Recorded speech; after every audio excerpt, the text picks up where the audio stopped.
8:17 en Punto Noticias de Radio Pichincha. Nos acompaña en los estudios a esta hora el doctor Daniel Jaramillo, abogado representante de INRED. Con él vamos a conversar a continuación sobre estas medidas cautelares otorgadas por la Comisión Interamericana de los Derechos Humanos en beneficio de 26 personas desaparecidas y 6 mujeres buscadoras en el marco del estado de excepción que se ha repetido en Ecuador durante los 2 últimos años. ¿Cómo está? Bienvenido. Buenos días, les saludamos Orlando Pérez, quien le habla Licenia Espinel. Doctor Jaramillo, hay una respuesta y un avance en cuanto a estas medidas cautelares que ha otorgado la Comisión Interamericana de Derechos Humanos. ¿Ya tuvieron alguna respuesta, un encuentro con las autoridades que son las encargadas de poner en práctica estas medidas? Muy buenos días, ¿cómo están? Muchísimas gracias por el espacio. Agradezco además este momento para poder conversar sobre estas medidas cautelares que se le han impuesto al Estado ecuatoriano, porque sin duda alguna es importante conversar sobre estos temas. Sobre los 2 casos que vamos a hablar el día de hoy, son varias medidas cautelares. El primero de ellos es enmarcado debido a nuestra crisis de seguridad, protagonizada evidentemente por la declaración del conflicto armado interno y además por la militarización de las calles. En la primera resolución, la Corte Interamericana de Derechos Humanos analizó 26 desapariciones forzadas y amenazas a 6 mujeres buscadoras que simplemente estaban buscando a sus seres queridos. Lo que analiza específicamente la Comisión Interamericana de Derechos Humanos en este espacio es simplemente los casos de estas 26 personas. Uh-huh. Como se ha comentado y como se puede analizar en la resolución, lo que podemos llegar a ver en estas 26 desapariciones es un patrón similar al que, por ejemplo, pudimos ver en el caso de los 4 niños de las Malvinas, que hace pocas semanas ya teníamos sentencia condenatoria hacia los militares que habían efectuado este delito. Y como digo, se puede analizar un patrón en el que uno o varios militares ingresan a algún lugar, realizan una o varias detenciones y a los más afortunados son liberados, evidentemente antes de ser golpeados, y los más desafortunados lamentablemente o son asesinados o son desaparecidos. Uh-huh. Entonces la comisión analizó todas estas circunstancias. Pero en los 26 casos, perdona que le interrumpa, no se Daniel, preocupe. Estos 26 casos están vinculados a ese patrón, absolutamente todos, porque lo que nosotros hemos hecho también a partir de la información que ustedes han proporcionado de otras entidades, es que en el Ecuador habría 43 desaparecidos. ¿Por qué se toma solamente a 26 y no al resto que también han sido denunciados? Claro, hay que tomar en cuenta que estas 26 personas desaparecidas están representadas por una fundación en este caso. Ajá. Entonces la fundación está representando solamente a estas 26 personas. Pero como usted dice, es una situación bastante seria. No solamente 26 no es el total de desapariciones forzadas que tenemos en nuestro país, sino que tenemos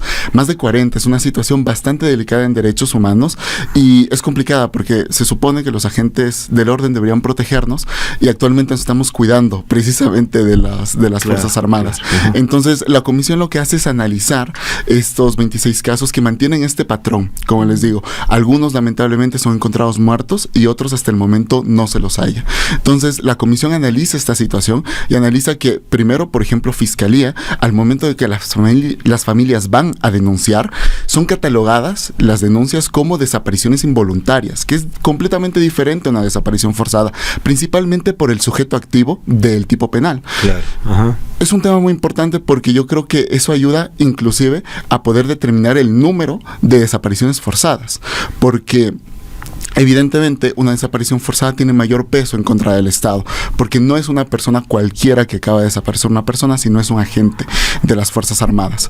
Uh-huh. Entonces, la comisión analizó estas circunstancias y pudo determinar de que cumple con los 3 requisitos que se necesita para implantar medidas cautelares, que son urgencia, un daño que se pueda causar, un daño irreparable y sobre todo gravedad del daño. Pero no solamente esto analizó la comisión, sino también amenazas, intimidaciones a 6 mujeres que simplemente estaban buscando a sus seres queridos. ¿Qué tipo de amenazas fueron? Fueron amenazas que yo las detallaría como verdaderas historias de terror. Lo que se detalla en la resolución son escenarios en los que, por ejemplo, una madre recibe amenazas en medio de la noche, amenazas completamente fuertes como deja de buscarlo, él ya está muerto, si tú no lo dejas de buscar, tú serás la siguiente. Amenazas que se relatan y que que son verdaderas historias de terror. Hay otro escenario en donde una mujer comenta que Fuerzas Armadas fueron a la localidad en donde ella vivía y casa por casa estuvieron preguntando el domicilio en donde ella vivía, haciendo directa referencia al caso de su ser querido desaparecido.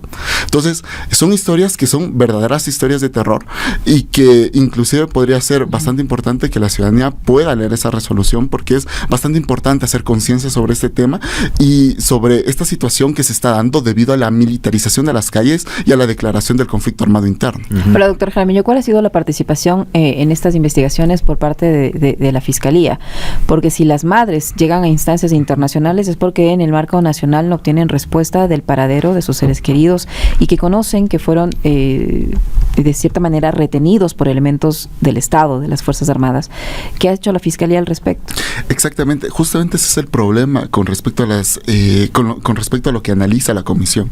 La comisión en sus medidas cautelares no está pidiendo absolutamente algo extraordinario. Lo único que le pide al Estado es que cumpla lo que en la ley debe cumplir, que es investigar a las personas desaparecidas. Lo que analiza la comisión es que la Fiscalía no ha realizado las labores necesarias para encontrar a esas personas y que tampoco ha hecho el Estado una protección integral hacia las víctimas, al punto que han recibido este tipo de amenazas. Entonces, la comisión lo que hace es solicitar primero al Estado ecuatoriano que doble los esfuerzos para encontrar a estas personas, que proteja a las víctimas y en general, lo único que se le está pidiendo al Estado es que cumpla su trabajo. Pero a ver, Daniel, si este panorama está planteado así, esta es una de las medidas que plantea hace pocas horas, me imagino, no sé si fueron 24 horas, también la CIDH plantea medidas cautelares para los detenidos de la penitenciaría del Litoral. No quiero mezclar porque son cosas distintas, a pesar de que son de un mismo origen, la inseguridad en el país. ¿Por qué el gobierno frente a esto no ha tomado las medidas y los hechos se siguen dando de la manera que están ocurriendo? Los presos se siguen muriendo por desnutrición, inanición, tuberculosis, los desaparecidos no encuentran a sus familiares y además se persigue y se hostiga a los familiares de los desaparecidos. ¿Por qué? Bueno, lamentablemente lo que podemos ver es un completo rechazo por parte del Estado hacia el derecho internacional. Ya lo vimos, por ejemplo, en el tema de la embajada y ahora mismo lo estamos viendo a esta omisión de ejecutar las medidas cautelares que se le ha impuesto a la Comisión Interamericana de Derechos Humanos. ¿Por qué dice omisión?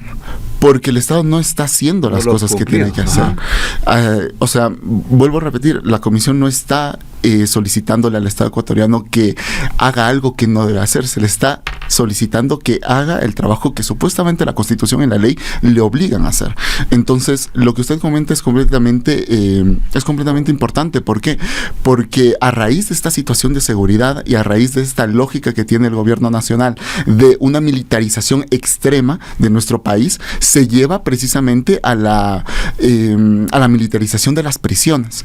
Y lo que sucede es que toda esta condición de las prisiones se lleva derivado de eso, y eso es lo que analiza la comisión, que la sobremilitarización de las cárceles ha llevado a sobrecargas, si se pueden llamar así, burocráticas, en el tema de reparto, por ejemplo, reparto de alimentos. De la comida. En el tema de la comida, claro, en el tema de traslados a hospitales de afuera, en el tema de, por ejemplo, temas médicos, en el tema de, por ejemplo, la atención de la tuberculosis. Inclusive se han reportado cortes de agua potable y cortes energéticos. Entonces, lo que se está viendo, por ejemplo, del otro lado, en el tema penitenciario, ya no es un completo abandono por parte del Estado, porque es que no se les está dando atención médica, no se les está dando atención alimenticia, no se les está atendiendo el brote de tuberculosis que está existiendo en las cárceles, y además existen cortes persistentes sobre agua potable y luz eléctrica. Claro. Doctor Jaramillo, estas madres buscadoras o mujeres buscadoras que usted dice han sido amenazadas, hostigadas por elementos de las Fuerzas Armadas, han puesto las denuncias respectivas en contra de estas personas que les intimidan, se conoce la identidad de estos elementos de Fuerzas Armadas, siguen en funciones, han tenido algún tipo de sanción. ¿O qué está ocurriendo con ellos? Claro, Hay un tema aquí muy importante, y es que en la respuesta de las medidas cautelares, el Estado ecuatoriano comenta que las mujeres que habían sido víctimas de esta situación no habían denunciado hasta el momento, pero yo creo que es una situación completamente comprensible, claro, porque nuevamente las Fuerzas Armadas, las personas que deberían protegerte, te están llamando a medianoche para amenazarte. Las Fuerzas Armadas están yendo a la localidad en donde vives, buscando casa por casa donde vives. Entonces, es una situación completamente normal que las mujeres no hayan querido denunciar porque no se sienten protegidas por parte del Estado. Y la Comisión Interamericana de Derechos Humanos ha reconocido de esta manera, inclusive detectando nuevamente un patrón, y es que las mujeres que se analizan, como he dicho, y cayendo un poquito en la redundancia, son mujeres, son personas, claro, que ya de por sí se encuentran en un estado de vulnerabilidad, y de esa forma es que se cometen este tipo de intimidaciones. Entonces, lo que exige la Comisión Interamericana de Derechos Humanos es que se les dé una protección integral con enfoque de género, tomando en cuenta toda esta situación que están viviendo estas personas. Pero ¿quiénes va a dar esa protección si son las personas que cometen esas ilegalidades y atrocidades las que han desaparecido? Entonces, ¿por parte de quién sería? ¿De la policía, del ejército? ¿De qué organismo? O sea, lo que solicita la CIDE es que se les incluya en el sistema de protección a víctimas. Yeah. El tema es que, nuevamente, el sistema de protección a víctimas está vinculado al Estado, muchas veces el tema con la policía, con las Fuerzas Armadas. Entonces, yo creo sinceramente, si queremos solucionar este tema, el gobierno debería hacer un cambio y debería decir, ok, existen estos malos elementos, tenemos que proteger a las víctimas, pues entonces protejámoslas, no las dejemos en el abandono, no las dejemos fuera del sistema de protección a víctimas. Nuevamente son historias de terror que yo creo que ninguno de nosotros quisiéramos vivir. Así es. Ahora, ¿se conoce de otro tipo de presiones al resto de familiares de desaparecidos? Porque este caso es de 26, pero son más de 40. ¿Se conocen, llegado denuncias en red respecto a este tipo de presiones y amenazas sobre otros familiares de personas desaparecidas? Sobre otros familiares no tenemos información hasta el momento, pero como digo, muy seguramente pueden llegar a existir debido a esta condición. Si es que a las simplemente personas que están buscando a sus seres queridos son amenazados de que no sigan buscando porque están muertos, porque si no ellos serán los siguientes, palabras textuales que comenta la víctima, pues entonces muy seguramente puede haber varias víctimas que, como les digo, tampoco se atrevan a denunciar por el miedo. Ahora, si estas personas les dicen no sigas buscando porque tu familiar está muerto, tampoco ellos tendrían al menos el derecho de saber si está muerto, ¿dónde está? Al menos, pero el tema es que, o sea, lo que se comenta en la resolución es una condición no tanto de otorgar información a la víctima, sino de intimidarla, de llamarla a medianoche y decirle que no busque porque ya está muerta la víctima. Pero, a ver, Daniel, una de las cosas que ha pesado muchísimo en los supuestos de análisis de esta realidad de inseguridad es que justifican, como pasó con los 4 niños de las Malvinas, en la narrativa, en los titulares, en los discursos de las autoridades, es que estas personas están vinculadas al crimen organizado. Así quisieron mencionar con los 4 niños de las Malvinas. Y de lo que yo revisé del informe de la CIDH a propósito de estas 26 personas detenidas y desaparecidas, es que creerían ellos que todos son delincuentes y que por lo tanto fueron perseguidos, los fueron a sacar de la casa porque estaban siendo investigados.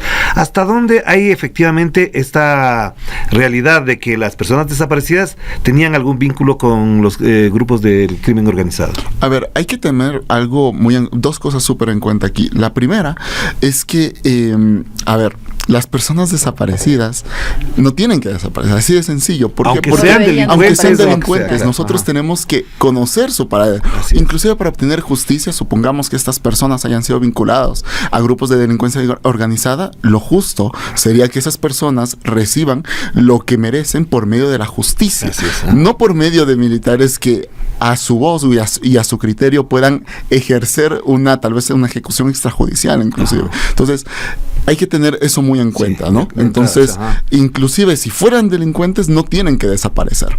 Así de claro. Ahora, hay que tener también un punto bastante importante, y es que yo creo que tenemos que empezar a superar ese tipo de discursos. Lo que se está pidiendo aquí no es que se proteja o se sobreproteja, por así decirlo, a personas que formen parte de grupos de delincuencia organizada, sino que lo que se está pidiendo es que no desaparezcan personas y que las personas que desaparezcan no sean militares. Eso es lo que se está solicitando. Entonces, En este tema nosotros creo que tenemos que empezar a superar todo este tipo de discursos porque son verdaderamente peligrosos para más adelante, porque vamos a empezar a justificar desapariciones por parte de las Fuerzas Armadas. Sí. Y nuevamente, las Fuerzas Armadas están para protegernos, no deberían desaparecer a otras personas. Doctor Jaramillo, ¿a qué se expone el Estado ecuatoriano si continúa con esta lógica de omitir las recomendaciones, las peticiones o estas medidas cautelares otorgadas por la CIDH? A ver, la Comisión Interamericana de Derechos Humanos ahorita lo que está haciendo son medidas cautelares y que un poquito más simplificada lo que está haciendo es recomendarle al Estado. Lo que está haciendo es, Estado ecuatoriano, usted ha incumplido ciertos elementos, por ejemplo, del tema de la Comisión Interamericana de Derechos Humanos, le recomendamos que corrija estas circunstancias. Pero ojo, estas medidas cautelares no indican juzgamiento hacia el Estado. No se está diciendo que el Estado ecuatoriano violó, por así decirlo, la Comisión Interamericana de Derechos Humanos en su artículo tal, derecho a la vida. Pero también le está pidiendo visita. Lo que veo ahí es que uno de los planteamientos es que le permita visitar las cárceles, pero ya la visitaron en junio, si no me equivoco, en junio del año pasado visitaron y constataron, pero lo que ha pasado de junio para acá es que se ha agudizado el problema. Efectivamente, ese es justamente de la otra resolución, pero en general de las dos resoluciones que se otorgan medidas cautelares, tanto en el tema de las penitenciarías y en el tema de las personas desaparecidas, la comisión lo que está haciendo es recomendarle al Estado para que esta situación se convierta en una situación mucho más grave, que se cause un daño irreparable. Entonces lo que le está diciendo es, ve más bien por este camino, se está recomendando. Pero ya, yo sé que lo de las cárceles está planteado como una parte, pero lo que quería contar es que esta visita de esta entidad, de los delegados, como se quiera llamar, también tendría que visitar a los familiares y hacer un recorrido, una inspección donde ocurrió el caso, testimonios de los militares que estuvieron ahí. ¿Qué tendría que hacer la CIDH en este caso, por ejemplo, de los 26 desaparecidos y de los otros más que están, por supuesto, ahí? A ver, en este momento la CIDH lo que ha hecho son las medidas cautelares y hasta este momento, como ya las ha otorgado, ya no puede hacer, hasta este momento no puede hacer esta visita, ¿no? Lo que sí sería complicado, y es a lo que quería ir, es que el Estado ecuatoriano incumple estas medidas cautelares, porque estos ya no serían recomendaciones, sino que la comisión, debido al incumplimiento del Estado, puede pedir ahora medidas provisionales, ya no de la Comisión Interamericana de Derechos Humanos, sino de la Corte Interamericana de Derechos Humanos. Entonces ya no son recomendaciones, ahora ya son obligaciones que el Estado debe cumplir. ¿Y si el Estado no lo hace, qué pasa? A ver, nuevamente nos encontramos en el supuesto en el que, como es normal y como se ha demostrado en este gobierno, existe un poco respeto por el derecho internacional. Entonces lo que puede llegar a pasar es que las víctimas inicien un proceso dentro ahora de la Corte Interamericana de Derechos Humanos, solicitando declarar al Ecuador que ha violado cierto artículo. Nuevamente, esto sería problemático porque esto significa indemnización para el Estado, para las víctimas, y necesita un gasto por parte del Estado ecuatoriano. Se puede evitar todo esto si el Estado ecuatoriano acepta las medidas cautelares y corrige los errores que ha cometido hasta este momento. El procedimiento para que la CIDH otorgue medidas cautelares es riguroso, es decir, ellos verifican que las denuncias presentadas por las víctimas en efecto se hayan dado, esas amenazas sean ciertas. ¿Cuál es el proceso? De la Comisión Interamericana. Sí, la Comisión lo que hace es un proceso de 3 etapas, pero efectivamente lo que las víctimas tendrían que hacer es solicitar una petición a la Comisión Interamericana de Derechos Humanos. La Comisión analiza el caso, primero ve si es que efectivamente, por ejemplo, se han cumplido los requisitos que tiene el reglamento y además la Comisión Interamericana, que es que se cumplan, por ejemplo, el agotamiento de recursos internos, tal vez inclusive que los recursos no sean eficientes. Entonces, una vez que se haya analizado todo este tipo de requisitos, la comisión dice, ok, el caso puede ser o puede llegar a tener violaciones a los derechos humanos. Y luego pasa, por ejemplo, a una etapa de admisibilidad, en donde ya se emite un informe de admisibilidad para que luego la comisión pueda analizar el fondo del asunto. Entonces, en ese fondo normalmente es cuando ya se empieza a determinar las violaciones que el Estado ecuatoriano, en este caso, habría incurrido. Ustedes, como organismo que hace un seguimiento al tema de los derechos humanos, INRED, además del caso de desapariciones, que es el que estamos hablando ahora, el caso penitenciario, ¿qué otras violaciones a los derechos humanos han podido registrar? A ver, con respecto, por ejemplo, a esta lógica que tiene actualmente el gobierno, sobre todo lo que hemos registrado hasta este momento son temas en el paro. Por ejemplo, situaciones de detenciones arbitrarias, de detenciones que no debieran haber sido detenciones.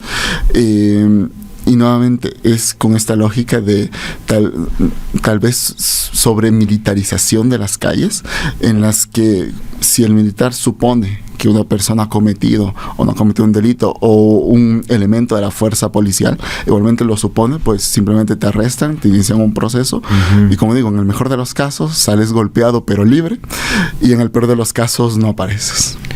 Pero, Daniel, yo no sé si es que podemos hacer en pocos minutos un balance de lo que ha significado el año 2025. Le digo por dos consideraciones. La primera es el año más violento, y eso ya se ha dicho, parecería que aburre decirlo, pero efectivamente no hay que olvidar. Pero segundo es que además el procesamiento de estos temas de violación de derechos humanos, que la CIDH se pronuncie, que organismos como INRED, etcétera, etcétera, estén trabajando, también ha sido un motivo para perseguirlos a ustedes. Es decir, hay un acoso, hay una estigmatización, es decir, se vuelve a la práctica que en otros países como en El Salvador y otros más, los defensores de derechos humanos, los activistas por la defensa de los derechos humanos también son víctimas del acoso y del hostigamiento, y también, por supuesto, de amenazas.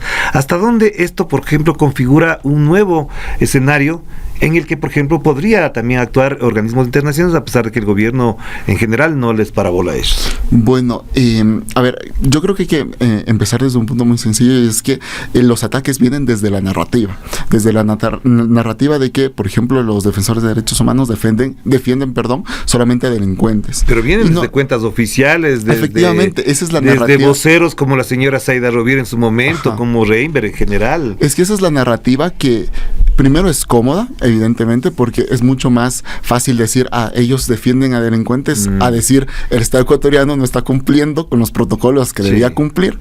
Entonces es una narrativa, en primer lugar, mucho más sencilla. Y es una narrativa que va tomando cada vez más peso, lamentablemente.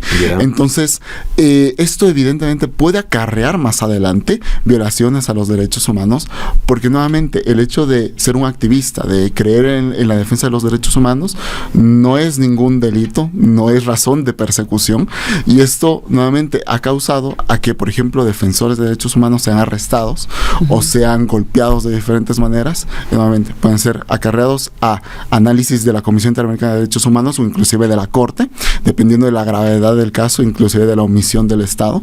Entonces puede llegar a acarrear bastante responsabilidad por el Estado. Pero si hablamos en términos generales, doctor Jaramillo, el 2025 cierra con un saldo negativo en materia de derechos humanos. Por supuesto. Absolutamente, y todo está ligado, o mayoritariamente todo está ligado a la militarización y a la inseguridad. Sí, es que la lógica actualmente del Estado es una hipermilitarización, y debido a la declaración del conflicto armado interno. Y yo creo que aquí hay que ser claros, nosotros, porque también forma parte de esta narrativa en contra de los defensores de los derechos humanos, nosotros no estamos en contra de que las Fuerzas Armadas hagan su trabajo. Nosotros estamos en contra de que las Fuerzas Armadas rompan la ley, de que el gobierno rompa la ley, de que el gobierno rompa la Constitución, ataque a personas que no debería estar atacando. Yo creo que hay que hacer esa diferenciación, que es bastante importante. Claro que sí. Muchísimas gracias, doctor, por acompañarnos y por explicarnos este caso. Muy amable. Vamos a estar a la expectativa de que el Estado cumpla con estas medidas cautelares y que las madres buscadoras, las mujeres buscadoras logren tener paz y saber dónde están sus familiares. Muchas gracias. Muchísimas gracias. Ya son las 8:41, una pausa, regresamos.